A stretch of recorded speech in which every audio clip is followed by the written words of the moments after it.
Mensaje de hablar bien, y yo quiero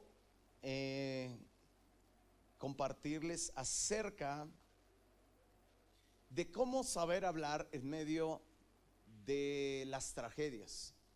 Todos nosotros a veces hay cosas que no nos gustan, que suceden en nuestra vida y que negativamente siempre las estamos viendo.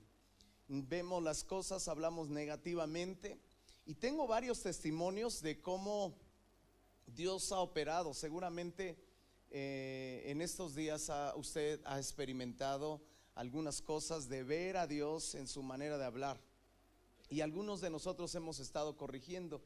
Le voy a poner un ejemplo. Tengo un testimonio, lo voy a contar, Alex, el testimonio de la camioneta. Ven, Alex un día me empezó a vender unos pequeños, unos autos, ¿no?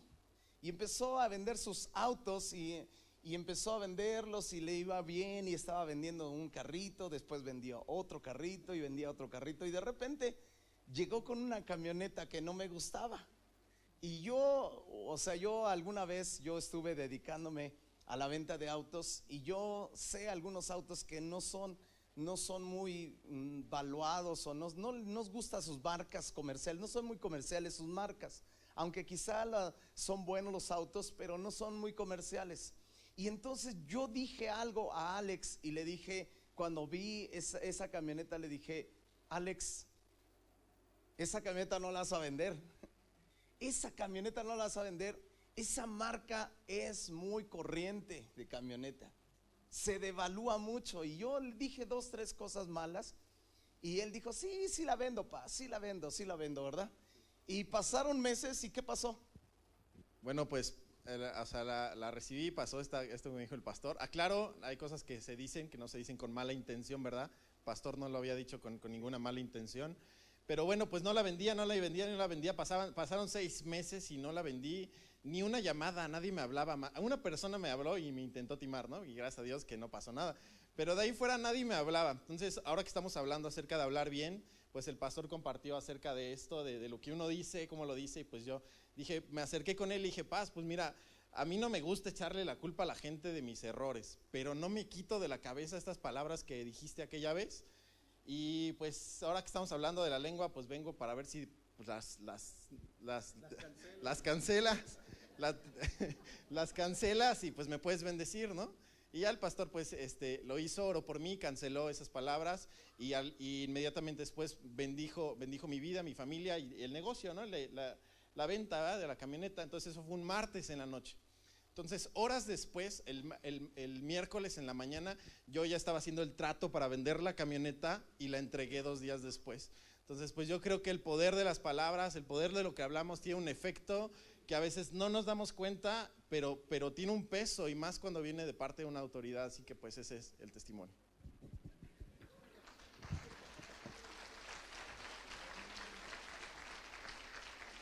Fíjese qué palabra, ¿no? O sea, yo lo hice sin querer. Yo a veces estamos acostumbrados a hablar negativamente. Te vas a enfermar, y lo dice el padre, ¿no? Y lo dice la madre, y pues al rato el chamaco ya está enfermo. Y pues se enfermos, vienen enfermos. Pero yo oigo en Alemania que nace un chiquillo, nace un chamaco, o en Rusia, y lo agarran, lo primero que hacen es sacarlo y lo meten al agua congelada, ¿verdad?, en medio del río, y lo dejan ahí, y ¡fum!, sale y se lo llevan. Y está el chon, y no se muere. Y yo veo a otros niños también que sin zapatos, sin tobilleras y sin mucho abrigo, y ahí los andan trayendo, y uno los tapa, y es que ahí está la mamá, y ahí está diciéndole: es que te vas a enfermar, y tápalo porque te vas a enfermar. Pues se va a enfermar. No sabemos hablar bien. Tenemos que aprender a hacerlo, ¿verdad? Y yo le dije a Alex: ahora te voy a cobrar una lana cada vez que ore por ti, cada vez que me pida que bendiga un carro, ¿no? Ok, mira, quiero que veas, porque hay veces que hay cerca de nosotros gente y gente que negativamente no ve como Dios ve. Y Dios tiene que enseñarnos a veces a hablar y a mirar. Cuando tú miras, todo lo que tiene que ver con el habla tiene que ver con lo que tú ves, ¿ok? Todo lo que tú tienes y lo que hablas tiene que ver con lo que tú ves. ¿Qué ves? ¿Qué ves? Por eso es lo que hablas. Entonces, dice la escritura en el capítulo 6 del segundo libro de Reyes, versículo 8. Tenía el rey de Siria guerra contra Israel, y consultando con sus siervos dijo: en tal y tal lugar estará mi campamento. Y el varón de Dios envió a decir al rey de Israel: mira, que no pases por tal lugar, porque los sirios van allí. Entonces el rey de Israel envió a aquel lugar que aquel varón de Dios había dicho, y así lo hizo una y otra vez con el fin de cuidarse. Y el corazón del rey de Siria se turbó por esto, y llamando a sus siervos les dijo: ¿no me declararéis vosotros quién de los nuestros es del rey de Israel? Entonces uno de los siervos dijo: no, señor mío, sino que el profeta Eliseo está en Israel, el cual declara al rey de Israel las palabras que tú hablas en tu cámara más secreta. Note usted, wow, ¿qué tipo de unción tenía el profeta Eliseo? Ese es el ministerio profético. El ministerio profético habla las palabras más secretas que tú hablas en lo más secreto de tu recámara. Y dice la escritura que el profeta Eliseo declaraba al rey las cosas que las trampas que le iba a poner el rey de Siria. Entonces el rey de Israel se cuidaba y no pasaba por los lugares donde estaban las trampas. Entonces el rey de Siria dijo: alguien de nosotros está traicionándome. Y entonces él dijo: no, es que hay un profeta en Israel. Hay un profeta que su nombre es Eliseo, el cual él tiene un don profético, y el cual tú puedes declarar una palabra y él la conoce todo lo que tú hablas en lo más secreto de tu recámara.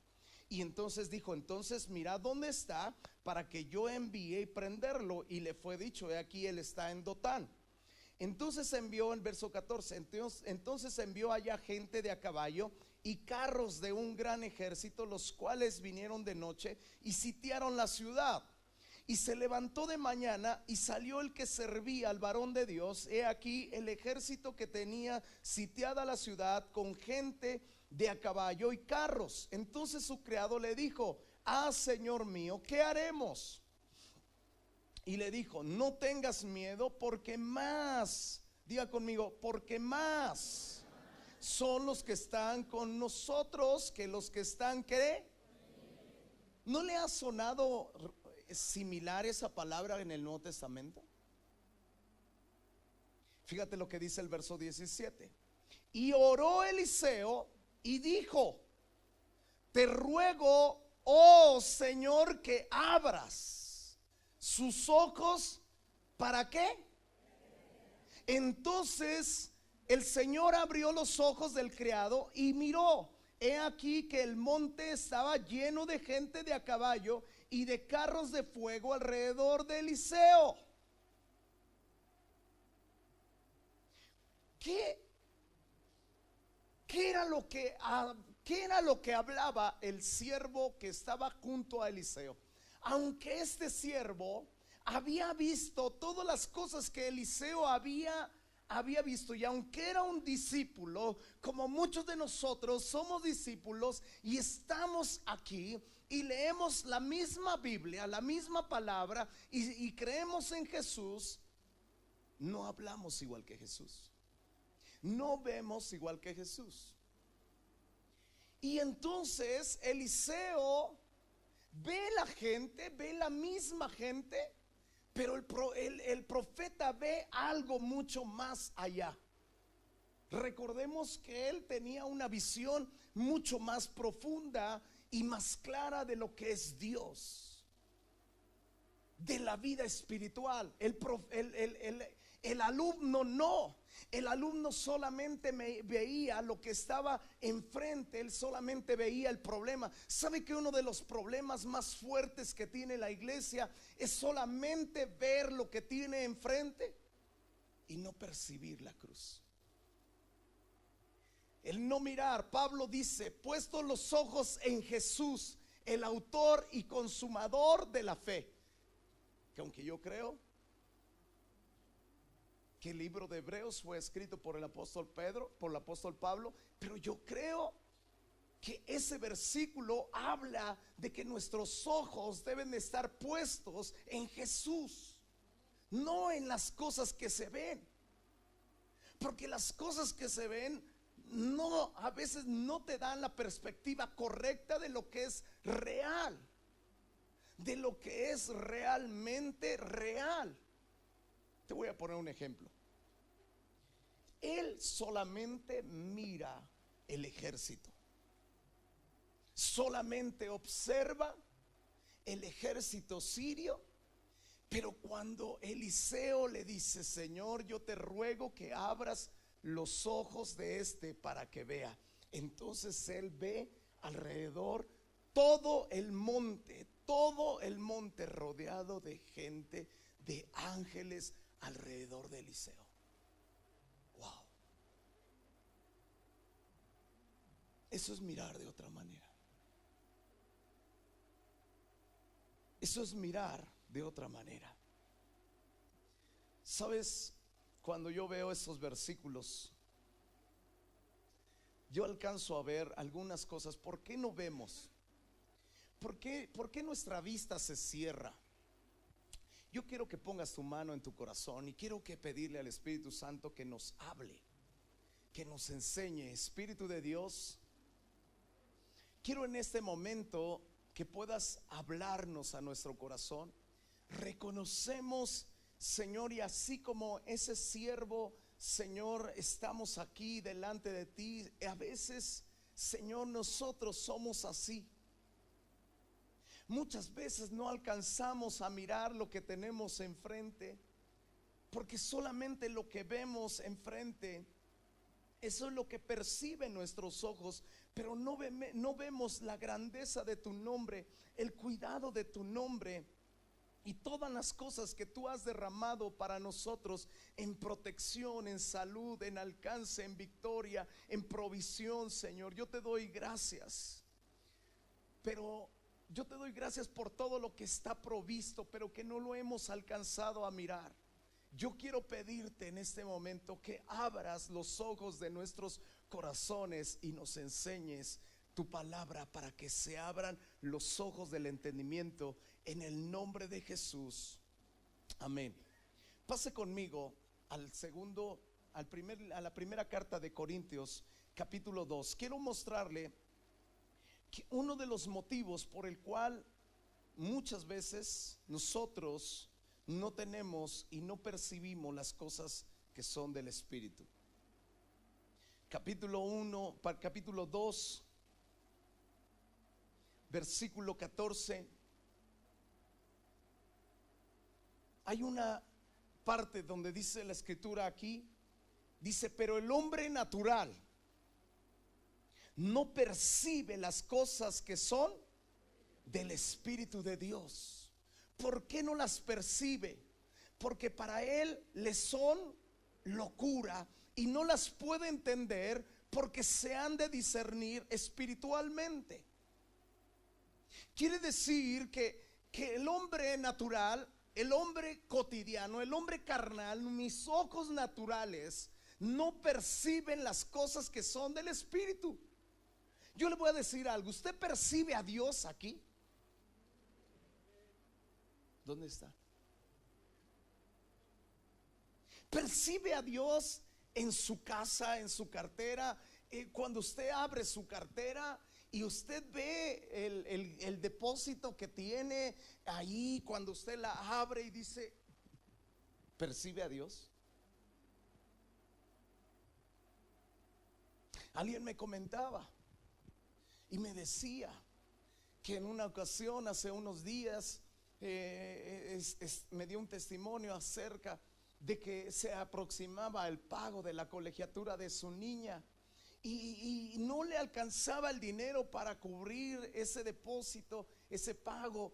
Y de repente vino a la reunión y él sintió de parte del Espíritu, la voz del Espíritu: da todo lo que tienes en tu cartera.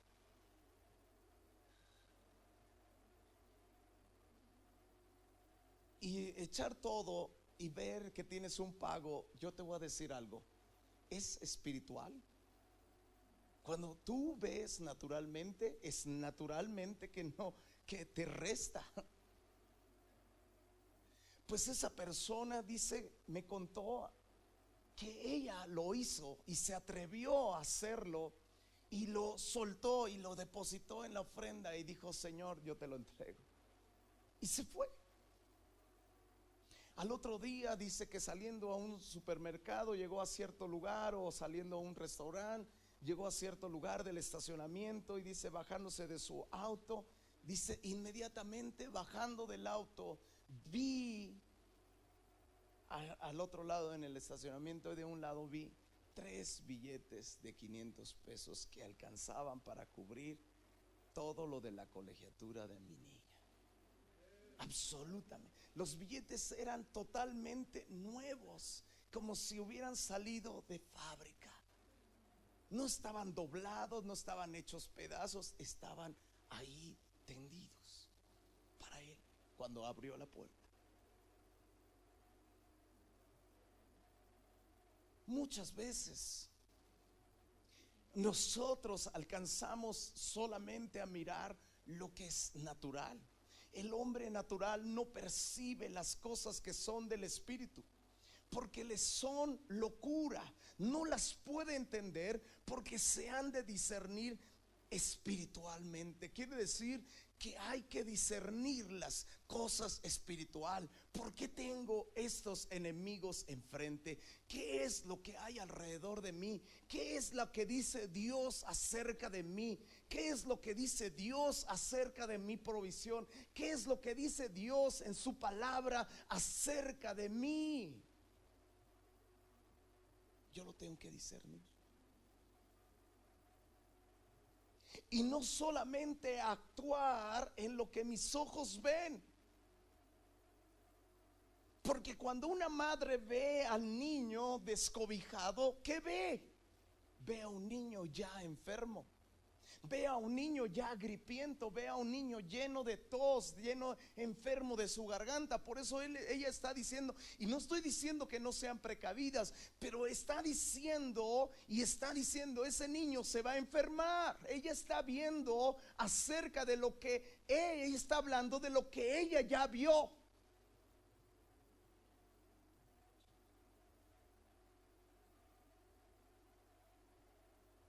Ahora, cuando hablamos acerca de locura, me llama la atención que el apóstol Pablo habla acerca de que las cosas espirituales son una locura. Y cuando hablamos de locura, sencillamente tenemos que ir al trasfondo, atrasito, unos versículos atrás, donde el apóstol Pablo está hablando acerca de la cruz. Y dice en el capítulo 1, versículo 18, note usted, si usted no entiende acerca, y si no entendemos acerca de las cosas naturales, menos vamos a discernir las espirituales. Pero la palabra, escuche bien, la palabra esta, la principal palabra que yo puedo entender, que abre los cielos y que abre el espíritu, es esta. Dice, porque la palabra de la cruz es locura. Si yo no entiendo esa locura, no voy a entender todas las locuras de Dios, porque ahí empieza toda locura del cielo. Todas las provisiones, escucha bien, toda la provisión que tú tienes manan de esa palabra de la cruz. La palabra de la cruz es locura a los que se pierden. ¿Cómo es posible que de esa cruz mane toda mi provisión? Pues de esa cruz mana toda tu provisión.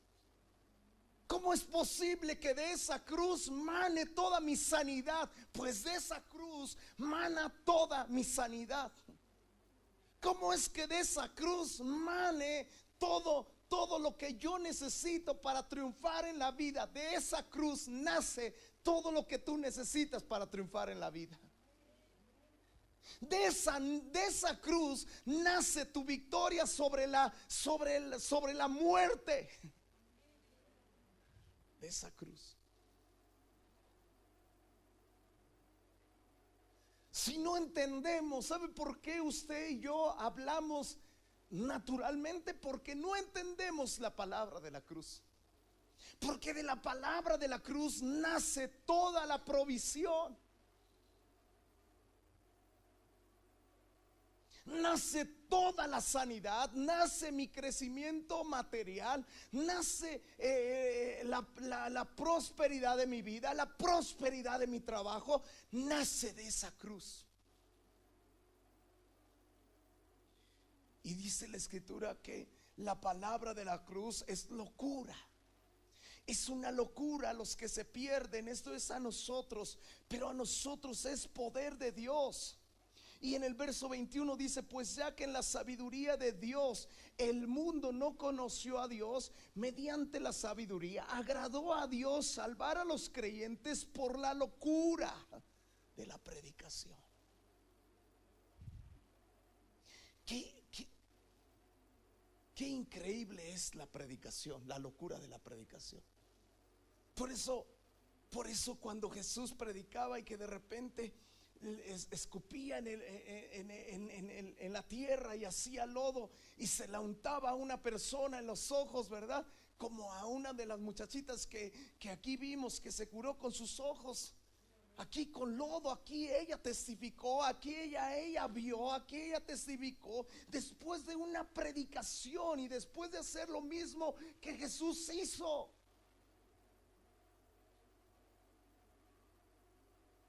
La locura.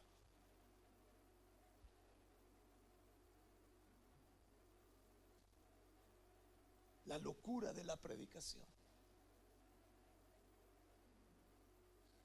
La locura de la predicación es que sencillamente el Señor hace cosas increíbles a través de nosotros cuando nosotros predicamos esa cruz.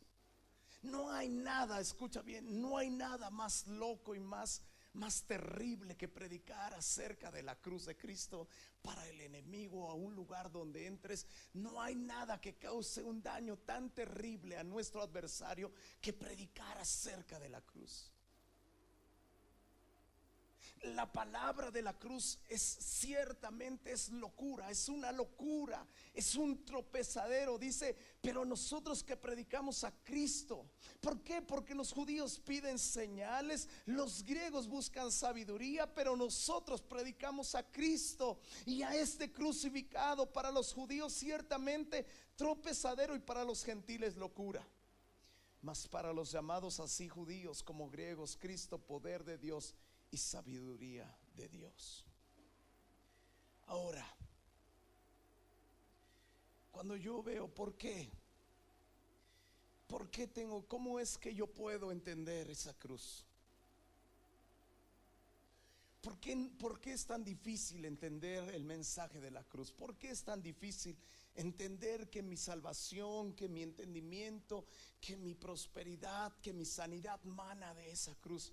¿Sabe que en la provisión de su cartera mana de esa cruz?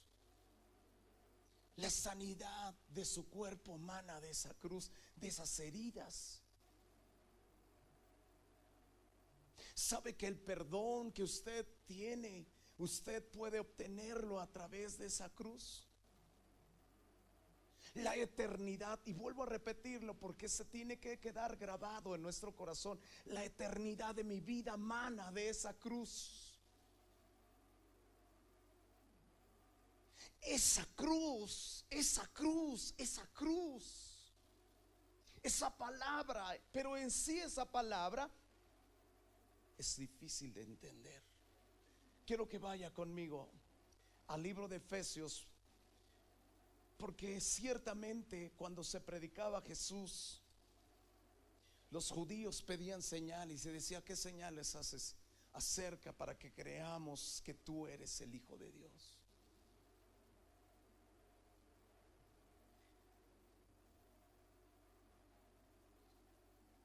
Pablo, en el libro de Efesios capítulo 3, para que usted pueda entender acerca de esa cruz, usted necesita entender este pasaje que solamente el apóstol Pablo tuvo que hacer. ¿Sabe cómo? Tuvo que doblar sus rodillas para que los efesios pudieran entender qué era la cruz. ¿Por qué la cruz?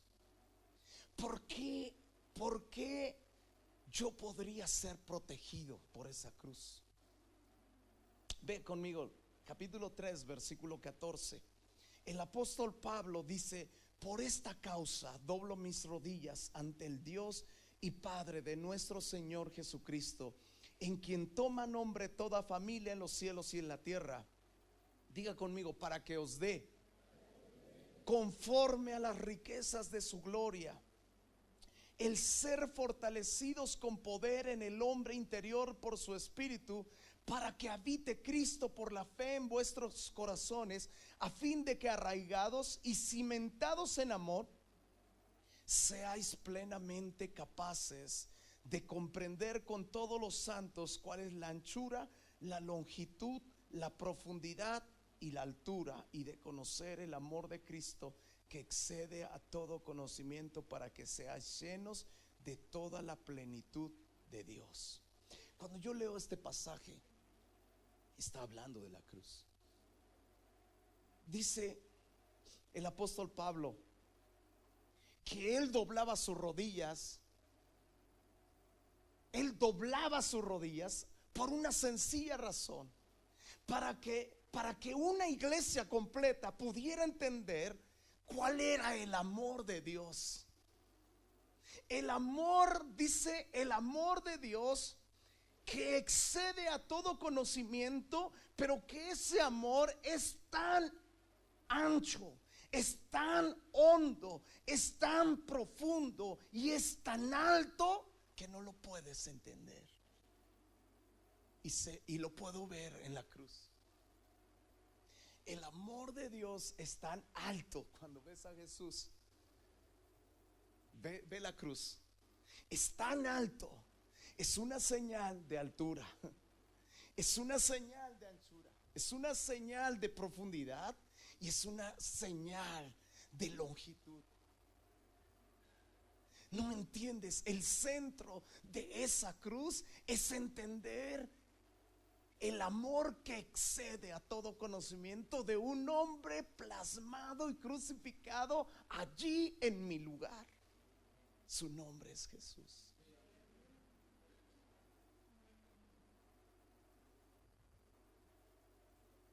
Escucha, yo no puedo entender por qué Dios dijo: yo estaré con vosotros todos los días. No puedo entender ese versículo, porque de tal manera amó Dios al mundo que dio a su Hijo. Cuando yo entienda ese versículo, entonces voy a entender la cruz. Y voy a entender el amor de Dios, que es profundo. Es tan profundo que Él me salvó. Es tan profundo que Él me perdonó. Es tan profundo que Él me rescató, que Él fue por mí. Es tan profundo que no puede verme que yo sufra pobreza o necesidad. Es tan profundo que no puede verme enfermo. Es tan profundo que Él proveyó la sanidad para mí en una cruz. Es tan profundo que Él proveyó la provisión en una cruz. Es tan profundo que Él proveyó la eternidad en una cruz. Es tan profundo que Él proveyó todo lo que yo necesito en una cruz, para que yo no siga hablando incorrecto y diga: no puedo, no quiero, no tengo, se va a enfermar, voy a morir, no, estoy solo.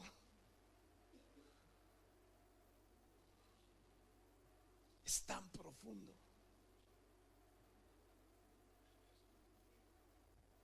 Cuando no lo entiendes, no vamos a poder avanzar a lo siguiente. Capítulo 2 de Efesios igual. Cuando tú no entiendes la muerte,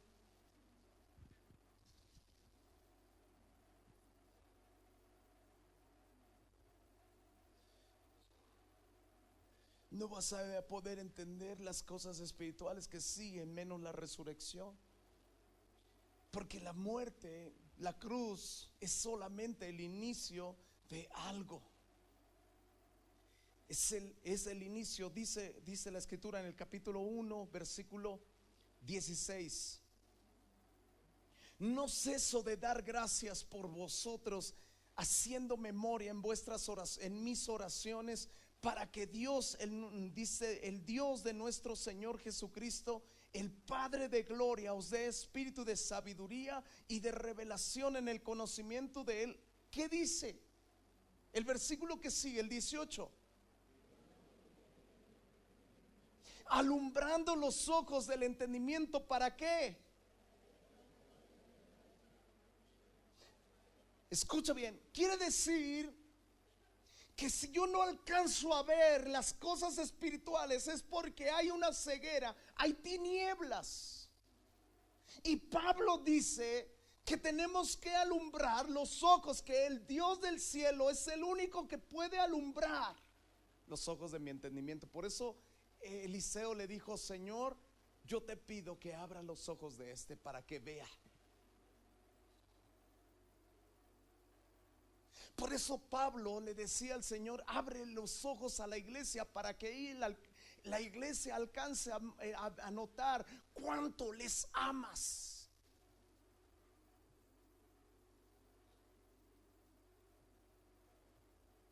¿Sabe por qué usted no adora profundamente? Porque usted no ha descubierto el sacrificio de la cruz.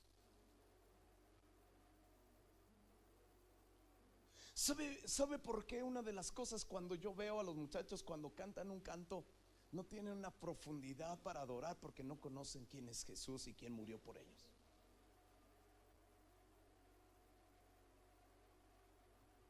Cuando no tienes una profundidad en el espíritu, tú no entiendes lo que cantas ni lo que compones.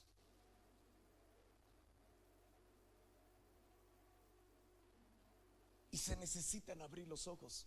Cuando tú no entiendes de qué manera Dios te habla, tú vas a creer que estás solo en esta tierra y que Dios no te ama, y que tú adoras como cualquier religión, cualquier cosa,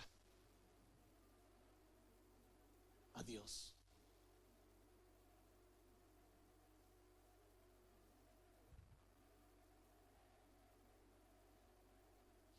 Para que sepáis cuál es la esperanza que Él os ha llamado y cuál es la riqueza de la gloria de su herencia en los santos, y cuál es la supereminente grandeza de su poder para con nosotros los que creemos, según la operación del poder de su fuerza, la cual operó en Cristo resucitándole de los muertos. Quiere decir que si tú y yo conocemos el amor de Dios, el siguiente paso es que conozcamos cuál es el poder de la resurrección.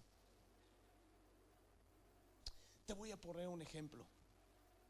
Voy a ir a San Juan 11. Te voy a poner 3 ejemplos de resurrección para terminar. 3 ejemplos de hablar mal y que eran discípulos, o que de alguna manera no conocían a Jesús. Y el poder de la resurrección.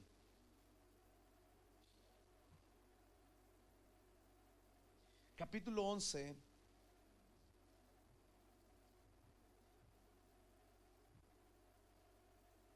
versículo 1. Dice: estaba entonces enfermo uno llamado Lázaro, de Betania, la aldea de María y de Marta. Y María, cuyo hermano Lázaro estaba enfermo, fue la que ungió con perfume y le enjugó los pies con sus cabellos, Versículo 4. Y oyendo Jesús de esta enfermedad, dijo, esta enfermedad no es para qué, sino para gloria de Dios, para que el Hijo de Dios sea glorificado por ella. Fíjate cómo él hablaba. ¿Cómo hablaba Jesús? Esta enfermedad no es para muerte, sino para la gloria de Dios, para que el Hijo de Dios sea glorificado por ella. Pero me llama la atención el versículo 5. ¿Qué dice el versículo 5, hermano? Y amaba Jesús a Marta su hermana, ¿y a quién? Y a Lázaro. ¿Ya notó que Jesús ama a Marta? ¿A quién más? A María, y ama a Lázaro.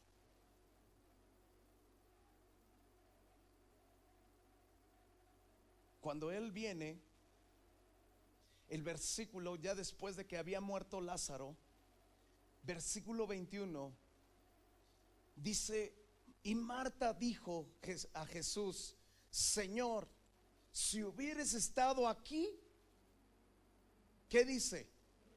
Mi hermano no habría muerto. Escucha bien. Si hubieses estado aquí, mi hermano no habría muerto. La percepción natural. La percepción natural te dice: si hubiera estado esto, mi hermano no habría muerto. Si hubiéramos tenido este médico, mi hermano no habría muerto. Si hubiéramos tenido tiempo, si hubiéramos tenido dinero, mi hermano no habría muerto.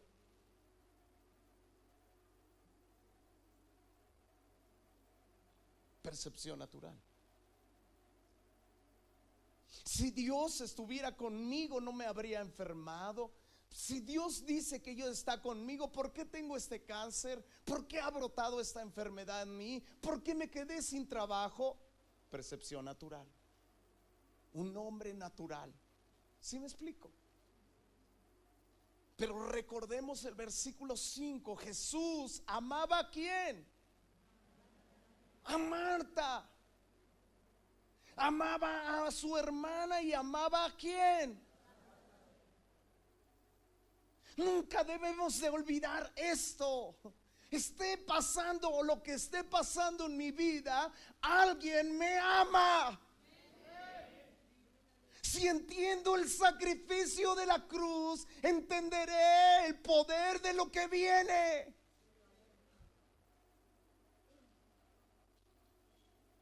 Mas también sé ahora que todo lo que pidas a Dios, Dios te lo dará. Jesús le dijo: tu hermano resucitará. A veces nosotros creemos en una fe superficial, no es profunda, no es una fe sobrenatural, no es una fe sobrenatural, porque el hombre natural solamente ve lo natural, no ve lo sobrenatural. ¿Puedo con 100 pesos sacar mi semana? Eso es natural. No podría. Mas sé que si Dios lo bendice, lo puede hacer. Así pensaba Marta. Marta dice: pero yo sé, Señor mío, que todo lo que pidas, Dios te lo va a dar. Y Jesús le dice: tu hermano resucitará. Marta le dijo: yo sé que resucitará. ¿En dónde? En la resurrección, en el día postero. O sea, ella veía su milagro hasta la eternidad, hasta la muerte, hasta el otro tiempo, hasta el final de los días, hasta que ella estuviera en casa con Dios.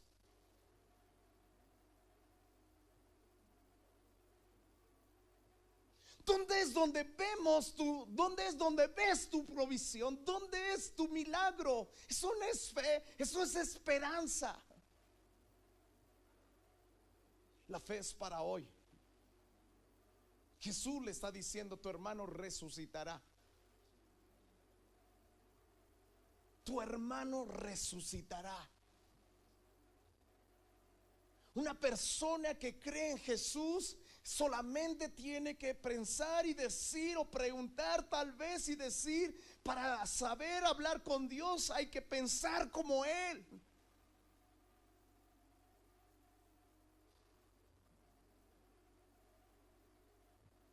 ¿Cómo piensa Jesús?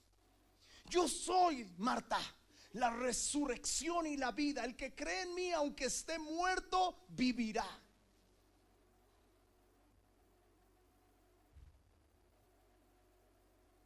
Y todo aquel que vive y cree en mí no morirá eternamente. ¿Crees esto? Le dijo, sí, Señor, yo he creído que tú eres el Cristo, el Hijo de Dios, que has venido al mundo. Ella lo dijo, pero no confesó que Jesús era la resurrección. Ahora, todos nosotros conocemos la historia. Jesús se va hasta donde está el sepulcro. Llega al versículo 38. Jesús, profundamente conmovido, otra vez vino al sepulcro. Era una cueva y tenía una piedra puesta encima. Y dijo Jesús, quitad la piedra. Marta dijo, la hermana del que había muerto, le dijo, Señor, ¿qué dice? Llegue ya. Es de 4 días. Yo te voy a decir, ¿su hablar es natural? Sí, es natural.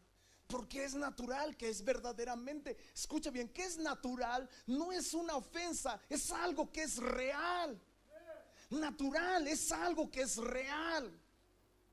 Cuando tú eres natural, tú estás pensando en algo que es real. Es normal que él llega ya, o sea, ya huela mal. Es de 4 días el muerto. Señores, de 4 días. Hablo a las mujeres solas que sus esposos las abandonaron.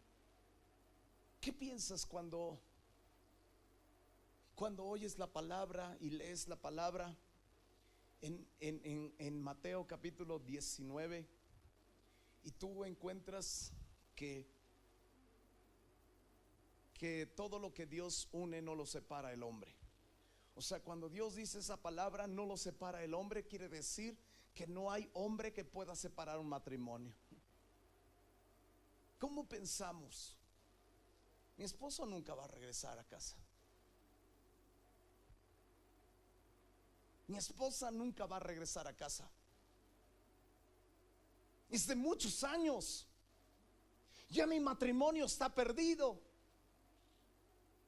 Mi casa está perdida. Mi hijo está, ¿sabes cuántos hijos se han dejado perdido en la droga?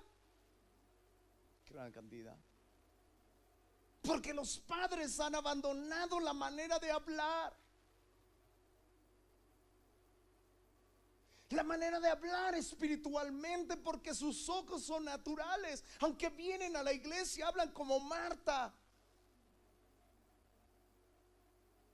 Ya es un drogadicto perdido. Mi esposo es un borracho alcohólico. Es un caso perdido, no lo va a cambiar nadie. Pero tu oración no está basada en una cruz. Tu oración no está basada en el amor que Dios nos tiene hacia nosotros. Y el que no escatimó ni a su propio hijo en una cruz, ¿cómo no nos dará juntamente con él todas las cosas? Dice la palabra en Romanos 8:32.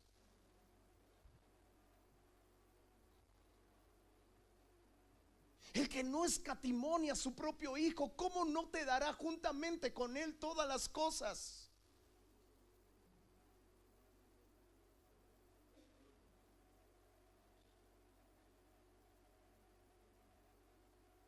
Y Jesús sencillamente, cuando oye eso de Marta, le dijo, no te he dicho que si crees verás la gloria de Dios. ¿Me ayudas con el teclado? No te he dicho que si crees verás la gloria de Dios. No te he dicho que si crees verás la gloria. ¿En qué tengo que creer? En esa cruz. Porque de esa cruz mana mi provisión. Porque de esa cruz mana mi poder, mana mi vida, mana mi fuerza. Y de esa cruz brotó la resurrección.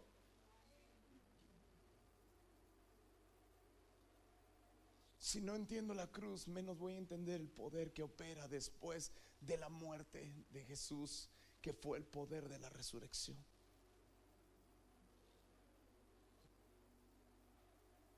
La otra historia es Jairo, un hombre que tenía una sola hija.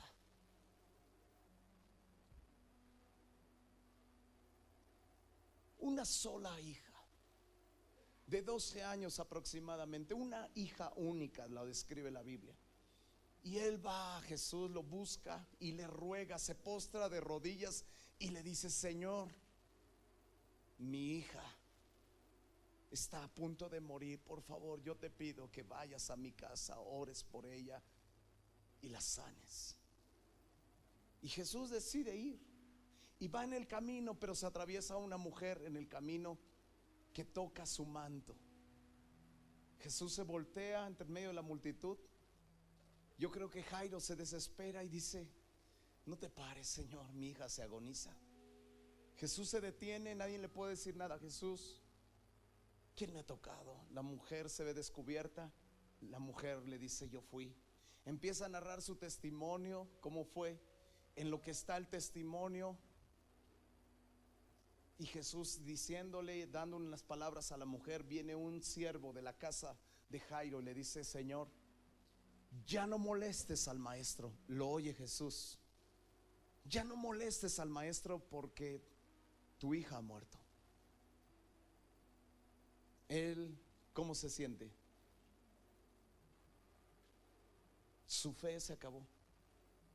Todo hombre vuelve a su normal naturaleza. Ya no hay nada que hacer. No hay nada que hacer. ¿Sabes? Tenemos que empezar a hablar cuando ya no hay nada que hacer. Cuando no hay nada que hacer, siempre hay una palabra de Dios que dice: no temas. Esa palabra me encanta, porque esa palabra, no temas,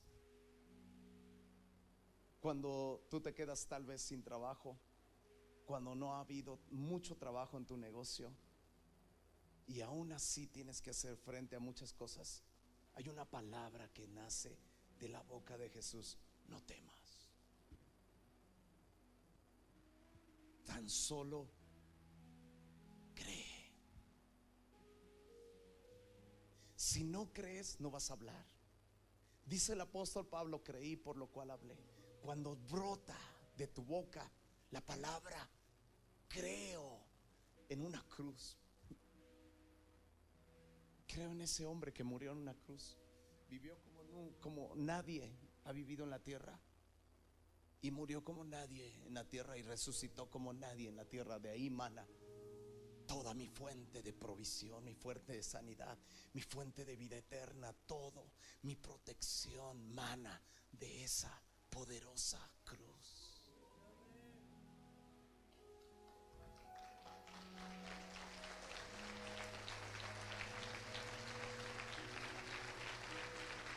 Ponte de pie.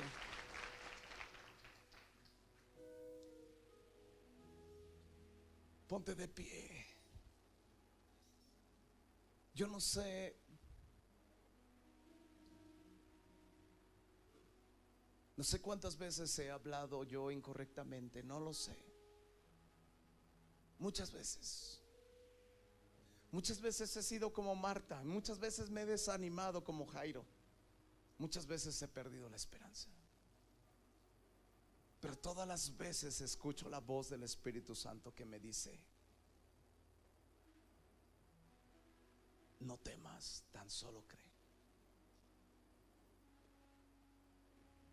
Yo no sé qué milagro tú necesites, pero si tú necesitas algo que ocurra, sal de tu lugar, córrele hasta acá y dile: Señor, aquí estoy y vengo a los pies de la cruz. Pero sal corriendo, sal, vénganse para acá, aprendan a correr a la cruz.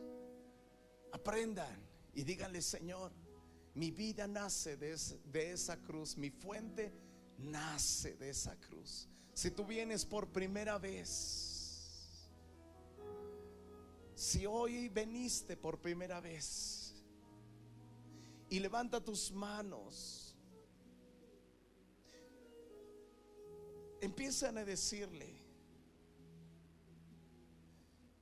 ve a las plantas del Cordero.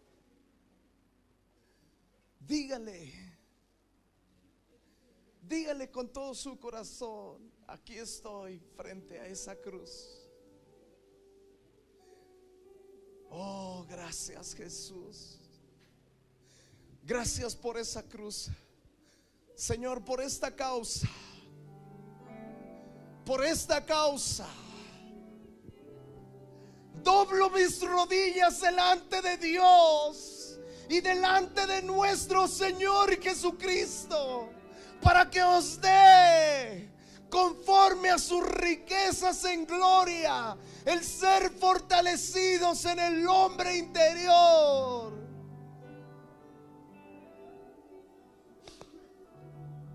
para conocer las riquezas de su gloria,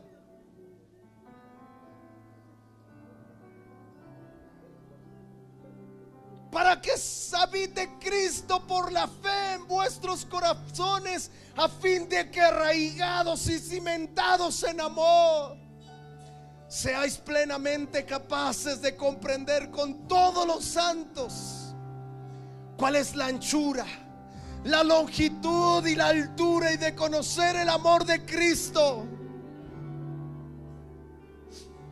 que excede a todo conocimiento, que excede